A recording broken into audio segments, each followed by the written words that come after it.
नमस्कार साथियों, चलिए जो 24 अगस्त को एग्ज़ाम हुआ था सेकंड शिफ्ट का, उसी का जो क्वेश्चन इसमें हम देखेंगे लोग।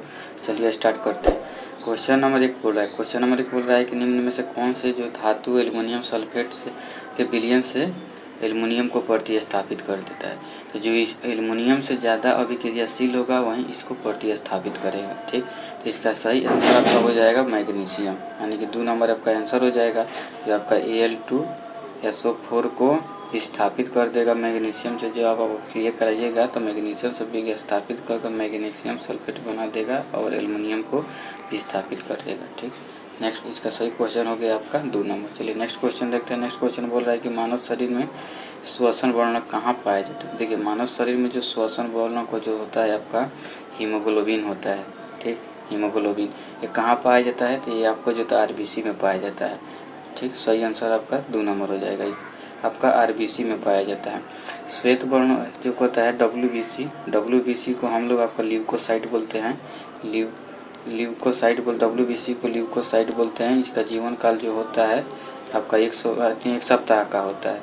जीवन काल आपका 1 सप्ताह का 7 दिन का होता है। RBC का अगर बात करें, RBC का जीवन काल जो आपका 120 दिन का होता है।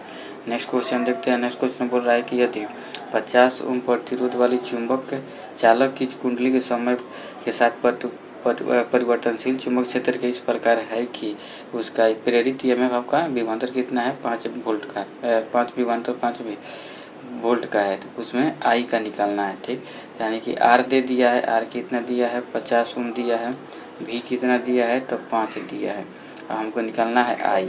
तो V बराबर क्या होता है आपका IR होता है। I रखेंगे यहाँ से तो V बराबर V/R आ जाएगा। ठीक, तो देखिए V हम रखते हैं, V कितना दिया है, V आपका 5 दिया है। R का नीचे रखेंगे तो इसको नीचे तो 50 आ गया। ठीक, तो इसको 5 से 1/10 में आ गया, तो इसका वैल्यू कितना आएगा 0.1 एम्पियर, जो ऑप्शन नंबर 1 में इसका दिया हुआ है। नेक्स्ट क्वेश्चन देखते हैं। नेक्स्ट क्वेश्चन बोल रहा है कि आपका 11 नंबर बोल रहा है कि निम्नलिखित में से अभिक्रिया का उत्पाद क्या होगा। ठीक, तो अभिक्रिया का इसका उत्पाद क्या होगा, देखिए तो यह CH3 CH2 और OH यानी कि एथेनॉल है। एथेनॉल ऑक्सीजन से अभिक्रिया कर रहा है तो आपको कार्बोक्सिलिक एसिड बना देगा, CH3COH बना देगा ये आपका। ठीक, B नंबर आपका सही आंसर हो जाएगा। चलिए नेक्स्ट क्वेश्चन देखते हैं। नेक्स्ट क्वेश्चन 12 नंबर बोल रहा है कि एक इलेक्ट्रिक आपका ओवन का रेटिंग आपका दिया है 2500 वाट। ठीक, 5 घंटे तक उपयोग किए जाने के बाद इसकी ऊर्जा की क्षमता निकालने का जितना रेटिंग दिया है उतना समय से गुना करके 1000 से भाग दे देंगे हम। ठीक, तो देखिए 2500 दिया हुआ है, ये आपका 2500 वाट है। उसके बाद 5 घंटा चला रहा है और 1000 से अगर भाग दे देते हैं तो इसका ऊर्जा की क्षमता निकल जाएगी। 2 0 से 2 कट गया, 5 से 2 कट गया, यह आ गया 12.5 किलो, मतलब 12.5 आपका किलोवाट आ जाएगा। ठीक, ऊर्जा पूछ रहा है तो जूल आ जाएगा, ऊर्जा आपका जूल हो जाएगा। ठीक, 12.5 इतना, तो D नंबर आपका सही आंसर हो जाएगा। नेक्स्ट क्वेश्चन देखते हैं कि एक माध्यम के निरपेक्ष अपवर्तनांक का जो मान, देखिए अपवर्तनांक का जो मान होता है वो हमेशा आपका 1 से बड़ा होता है। जैसे पानी का अगर अपवर्तनांक हम लेते हैं पानी का, तो पानी का होता है 1.33। उसके बाद आपका हवा का यानी वायु का लेते हैं तो वायु का जो आपका अपवर्तनांक हो जाएगा 1.008 हो जाएगा। उसके बाद आपका हीरा का जो अपवर्तनांक लेते हैं, हीरा का तो अपवर्तनांक आपका 2.48 हो जाएगा। उसके बाद आपका कांच का लेते हैं, कांच का आपका 1.5 होता है, कांच ये माने 1.5 होता है, कांच का जो आपका अपवर्तनांक होता है। तो अपवर्तनांक यहाँ पे देखिए सब 1 से ज़्यादा है, 1 से आपका अधिक होता है। B नंबर आपका सही आंसर हो जाएगा। नेक्स्ट क्वेश्चन देखते हैं। नेक्स्ट क्वेश्चन बोल रहा है कि एक प्रकाश किरण अवतल दर्पण के ध्रुव पर आपतित हो रहा है। ठीक, तो आपतित किरण मुख्य अक्ष के बीच के निर्मित न्यून कोण को क्या कहते हैं। जैसे कोई ये मान लेते हैं अवतल दर्पण है, इसका ये मुख्य अक्ष है, कोई किरण आ रहा है या ध्रुव पर आपतित हो रहा है यानी कि पोल पे ओ पे। ठीक, तो इस जो होता है ई किरण जो आ रहा है इसके और मुख्य अक्ष के बीच में जो आपका एंगल बनेगा उसके आपतन कोण कहते हैं, आपतन कोण। तो 4 नंबर आपका सही आंसर हो जाएगा। नेक्स्ट क्वेश्चन देखते हैं। नेक्स्ट क्वेश्चन बोल रहा है कि निम्नलिखित में से कौन सा लवण का pH आपका जो है 7 को मतलब उदासीन होगा। 7 किसका होता है तो आपका उदासीन का होता है। ठीक, 7 से अगर कम होता है तो अम्लीय होता है। अम्लीय कौन होगा? 7 से कम। 7 से कम जिसका होगा, 7 से अधिक जो होगा वो क्षारीय हो जाएगा। तो इसमें आपका बोल रहा है कि जलीय विलयन कौन करेगा, तो आपका K2SO4 जो होता है वही आपका 7 के लगभग पाया जाता है। तो केवल आपका 3 जो है आपका आंसर हो जाएगा। तो केवल 3 किस में दिया हुआ है? ऑप्शन इसमें दिया हुआ है केवल 3। देखिए यहाँ पे दिया है केवल 3, तो यही आपका सही आंसर हो जाएगा। नेक्स्ट क्वेश्चन देखते हैं। 25 नंबर बोल रहा है कि यानी कि 2 AgCl विस्थापित हो रहा है तो AgCl पर क्लोरीन बना रहा है। इसमें ये बोल रहा है कि कौन उपरोक्त अभिक्रिया घटित होने के लिए उपयुक्त स्थिति पूछ रहा है। ये जो है आपका वियोजन अभिक्रिया है। ठीक, ये कौन सा अभिक्रिया है तो वियोजन आपका अभिक्रिया। संयोजन आपका दोनों को मतलब अलग अलग रहेगा, उसको संयोग होकर एकजुट बना लेगा। तो ये जो होता है आपका जो प्रकाश का सूर्य का प्रकाश जो होता है, इसका मतलब उपयुक्त स्थिति बता रही है। सूर्य का प्रकाश अभिक्रिया बताना हो तो वियोजन अभिक्रिया। नेक्स्ट क्वेश्चन बोल रहा है कि एक निम्नलिखित में से किस दर्पण द्वारा आभासी सीधा प्रतिबिंब। देखिए, एक होता है आपका अवतल दर्पण होता है, एक होता है आपका उत्तल दर्पण। ठीक, तो अवतल दर्पण में जो बनेगा आपका वास्तविक भी बनेगा, काल्पनिक भी बनेगा, बड़ा भी बनेगा, छोटा भी बनेगा, सीधा भी बनेगा और उल्टा भी बनेगा। ठीक, उत्तल दर्पण में जो होता है केवल आपका काल्पनिक बनता है। काल्पनिक जब भी बनाता है तो आपका सीधा बनाता है और बड़ा बनता है। तो बोल रहा है इसमें कि हमेशा आभासी सीधा, यानी कि आपका उत्तल दर्पण हो जाएगा। एक समतल दर्पण में भी आपका आभासी सीधा और काल्पनिक सब बनाता है। पार्श्व तौर पर आपका समतल दर्पण उल्टा बनाता है, यानी कि राइट का लेफ्ट और लेफ्ट का राइट दिखता है समतल दर्पण में। तो ऑप्शन नंबर इसका कौन सा सही होगा? तो एक हो जाएगा आपका उत्तल दर्पण, दूसरा का हो जाएगा समतल दर्पण। अवतल दर्पण में तो आपका सब तरह का प्रतिबिंब बनता है। तो इसमें बोल रहा है हमेशा आभासी, यानी कि वास्तविक नहीं, तो ये वाला कैंसिल हो जाएगा। तो ऑप्शन ए और बी सही हो जाएगा। तो 3 नंबर आपका सही हो जाएगा। चलिए नेक्स्ट क्वेश्चन देखते हैं। नेक्स्ट क्वेश्चन में जिप्सम जो है, जिप्सम से प्लास्टर ऑफ पेरिस बनाने के लिए कितने डिग्री टेम्परेचर? जिप्सम जो होता है आपका, जिप्सम से प्लास्टर ऑफ पेरिस, जिप्सम जो होता है CaSO4 into 2H2 and 2H2। इसको जो हम 100 डिग्री टेम्परेचर पर हीट करते हैं, 100 डिग्री सेल्सियस पर हीट करते हैं, तो ये प्लास्टर ऑफ पेरिस बना देता है, यानी कि CaSO4 इंटू हाफ H2O बना देता है।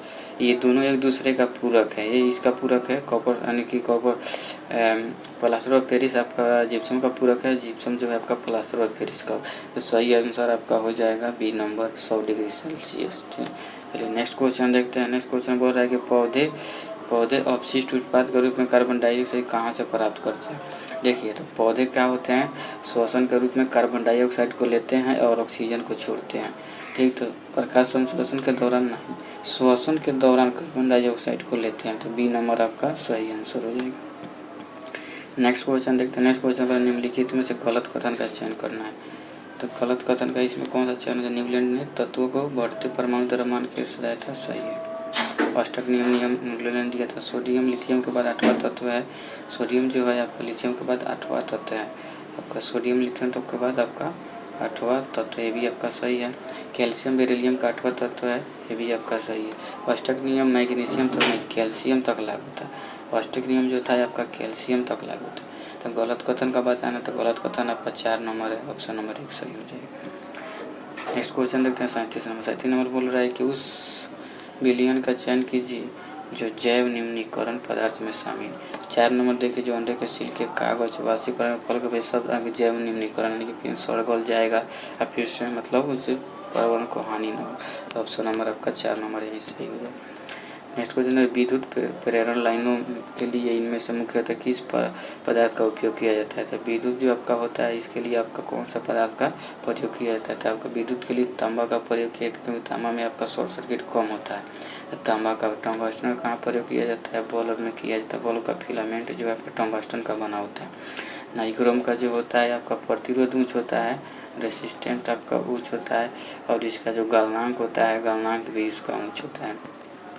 नेक्स्ट क्वेश्चन देखते हैं। नेक्स्ट क्वेश्चन बोल रहा है कि एक सफ़ेद प्रकाश पुंज किसी त्रिभुजाकार, यानी कि देखिए सफ़ेद प्रकाश पुंज है, ये कोई त्रिभुजाकार से वर्ण विक्षेपण के द्वारा 7 रंग में विभक्त हो जाता है। ठीक, तो ऊपर सबसे ज़्यादा ऊपर लाल होता है और नीचे आपका बैगनी होता है, वायलेट। ठीक, तो वहीं बोल रहा है कि आपका इसमें को सही कथन बताना है। तो लाल रंग का घटा अपवर्तनांक न्यूनतम होता है। देखिए नीचे से ऊपर जाने पर आपका तरंगदैर्घ्य केवल यानी कि लैम्डा, तरंगदैर्घ्य बढ़ेगा, बाद बाकी सब घटेगा। तो अपवर्तनांक न्यूनतम होता है, आपका सही आंसर है। बैगनी रंग का विचलन न्यूनतम है, विचलन बैगनी का सबसे ज़्यादा होता है, ये आपका गलत है, न्यूनतम होता है। उसके बाद कांच में श्वेत प्रकाश सभी घटकों की चाल समान होती है न, इसका चाल आपका इसमें समान न होती है, अलग अलग होती है। ठीक, तो ऑप्शन नंबर 1 केवल सही है, तो केवल 1 सही है। नेक्स्ट क्वेश्चन देखते हैं 58। निम्नलिखित में से कौन सा पर्यावरणीय कारक है कुछ जंतु के विकासशील लिंग निर्धारण पर लिया? कछुआ का जो होता है आपका, कछुआ का जो होता है लिंग निर्धारण उसके तापमान पर निर्भर करता है। तापमान जो अगर ज़्यादा हो जाएगा तो मादा हो जाएगा, तापमान अगर कम हो जाएगा तो नर हो जाएगा। तो इसका तापमान आपका सही आंसर हो जाएगा। चलिए नेक्स्ट क्वेश्चन देखते हैं। नेक्स्ट क्वेश्चन मतलब मेंडलीव का आवर्त सारणी, आधुनिक आवर्त सारणी किस समूह का उल्लेख नहीं करता? देखिए मेंडलीव ने सबसे पहले इन्होंने जो हुआ था हाइड्रोजन को निश्चित स्थान नहीं दे सका था, हाइड्रोजन को निश्चित स्थान नहीं दे सका था। और इन्होंने जो मेंडलीव ने आवर्त सारणी को सजाया तो कब रहा, इसमें समूह का उल्लेख नहीं किया।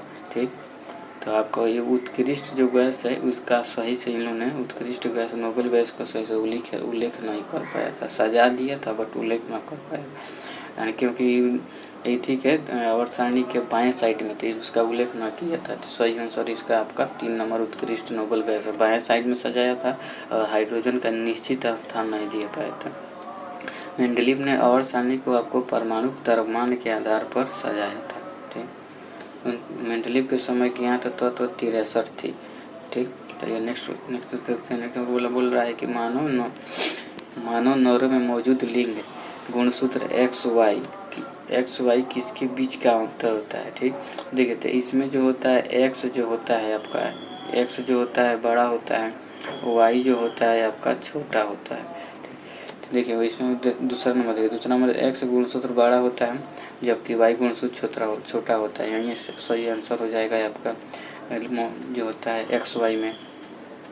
उसके बाद जब किसी विद्युत टर्मिनल 50 विभवांतर का आरोपित किया जाता है तो धारा 5 एम्पियर प्रवाहित होती है, बढ़ाकर आपका विभवांतर को 110 किया जाता है। सबसे पहले हम उसको आर निकाल लेते हैं, तो वी दिया है 50, आई दिया है 5, आर निकाल लेते थे। आर यहाँ से मेरा कितना आ गया, 10 आ गया। ठीक, अब बोल रहा है भी को 10 कर दे रहा है, तो आपका 110 कर दिया और 10 यहाँ पे है, तो हमारे यहाँ से आई निकालना है, तो 1 से 0 कट गया तो 11 एम्पियर आपका सही आंसर हो जाएगा।